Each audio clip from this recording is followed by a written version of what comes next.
നമ്മൾ വിഷ്വൽസ് കാണുന്നത് തന്നെ നമ്മൾ അത് കണ്ട് നമ്മളിപ്പോൾ കണ്ട എന്താ പിന്നെ നാഷണൽ ജിയോഗ്രഫിക്കിൽ നമ്മൾ കാണുന്നത് ഒരു സിംഹം ഇങ്ങനെ പോയി ഒരു മാനിനെ ഇങ്ങനെ പിടിക്കുന്നത് കണ്ടു കഴിഞ്ഞാൽ നമ്മുടെ മനസ്സിൽ ഒരു സങ്കടവും വിഷമവും അയ്യോ എന്ന് നമ്മുടെ കണ്ണടച്ചു പോകുന്നു. ചിലരതല്ല, അത് കണ്ടിട്ട് അതാ പിടിക്കുന്നു നോക്കിയേ, മാനിനെ പിടിക്കുന്നു നോക്കി എന്ന് പറയുന്ന ആവേശത്തോടെ നോക്കുന്ന ആൾക്കാരുണ്ട്. ഈ കാണുന്ന ആൾക്കാരുടെ മനസ്സിൽ അത് ആ വയലൻസ് ഇഷ്ടപ്പെടുന്നവർ തീർച്ചയായിട്ടും ഇതിൽ സ്വാധീനിക്കപ്പെടും.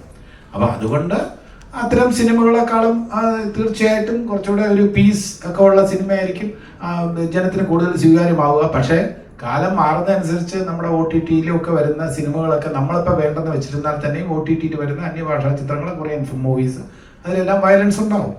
അത് കണ്ട് യഥാർത്ഥത്തിൽ അങ്ങനെ സ്വാധീനിക്കപ്പെടാൻ പാടില്ല. നമ്മൾ എന്തെങ്കിലും കണ്ടു കഴിഞ്ഞാൽ അതേ അവസരത്തിൽ നമ്മൾ നല്ല കാര്യങ്ങൾ എന്തെല്ലാം വരുന്നു. ലഗേരിയ ഹോം മുന്നാഭായ് എന്ന് പറഞ്ഞ പടം ഗാന്ധിസം സ്വീകരിക്കാനാണ് ആവശ്യപ്പെട്ടത്. അതിൽ എത്ര പേര് സ്വീകരിക്കുന്നു? അപ്പൊ തിന്മ കണ്ടാൽ മാത്രം ഇൻഫ്ലുവൻസ്ഡ് ആകും, നന്മ കണ്ടാൽ ഒരിക്കലും പ്രേക്ഷകർ ഇൻഫ്ലുവൻസ്ഡ് ആകില്ല എന്ന് പറയാൻ പറ്റുമോ?